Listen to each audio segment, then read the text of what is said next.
Shalom, Israel. Before I begin, we'll start off by giving all praise and glory to Yahweh, Bashim Abishai, Bashim Kakudash. Double honor to the island apostle, Great Millstone. Peace and salutations unto the elect. Today's lesson is going to be on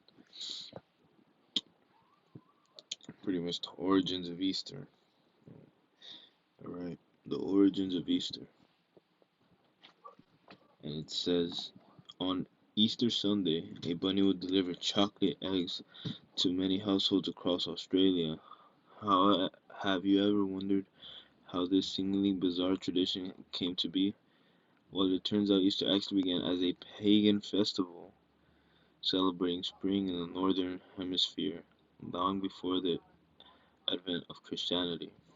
Since prehistoric times, people have celebrated the equinox and the solstice, and the solstice as sacred times.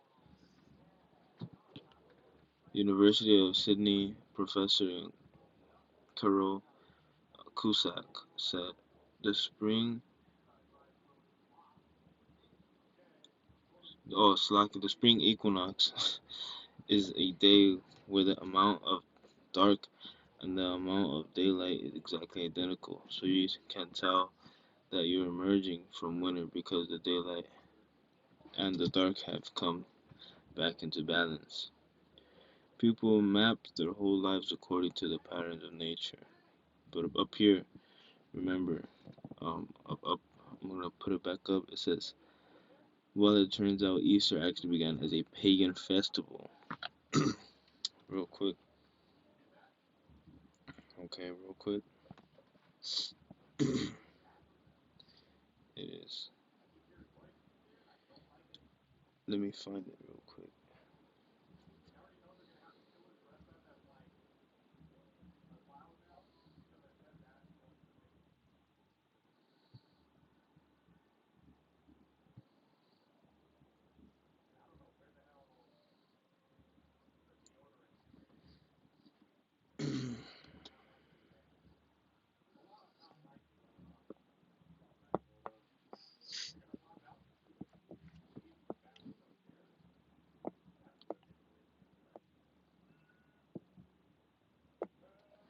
This is Colossians 2:8. Beware lest any man spoil you through philosophy and vain deceit, after the tradition of men, after the rudiments of the world, and not after Hamashiach.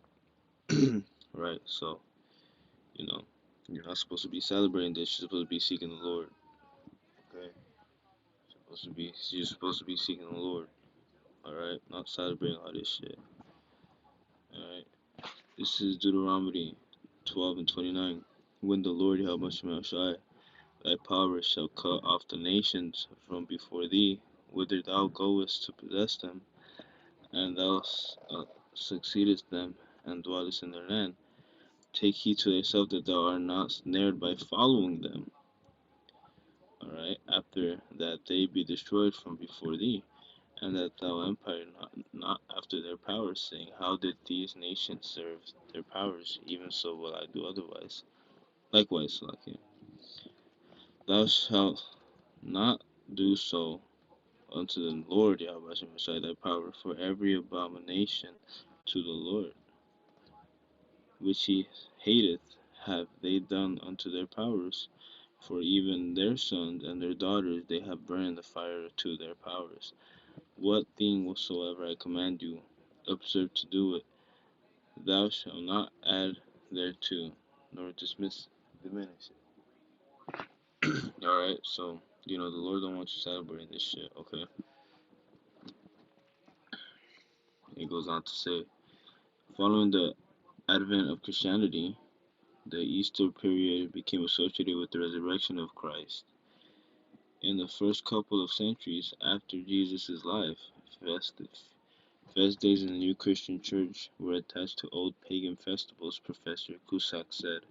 Spring festivals with the theme of new life and relief from the cold of winter became connected explicitly to Jesus having conquered death by being resurrected after the crucifixion. Okay, so this is supposed to be like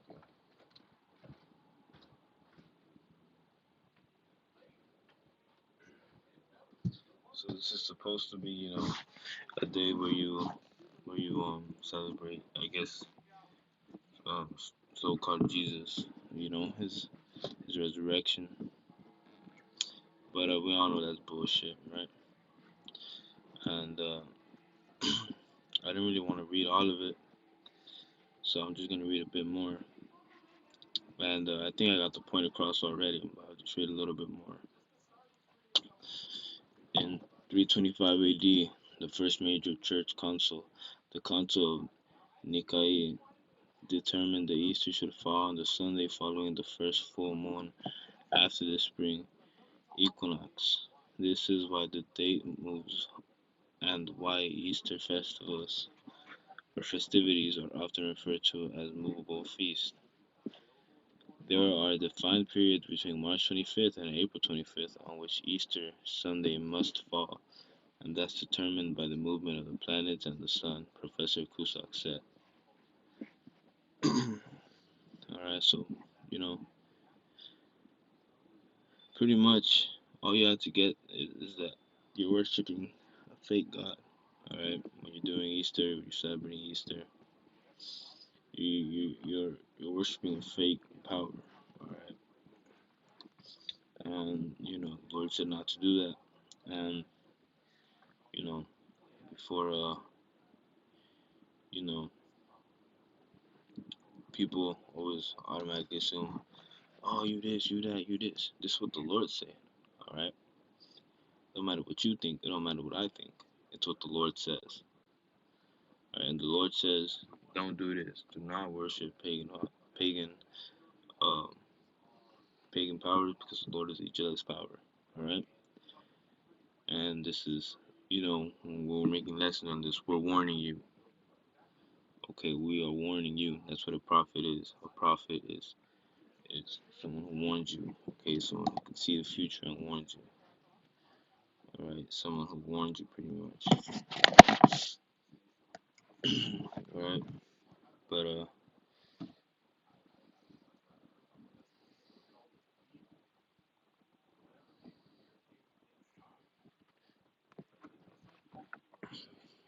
I'm gonna go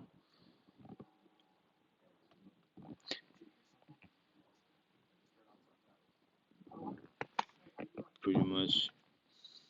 I'm just gonna get one more. This is Jeremiah 25:6. And go not after other powers to serve them and to worship them, and provoke me not to anger with the works of your hands, and I will do you no hurt. Okay, so this is the Lord. Even the Lord is telling you right now. All right, all right, because the Lord will fuck you up for what you're doing.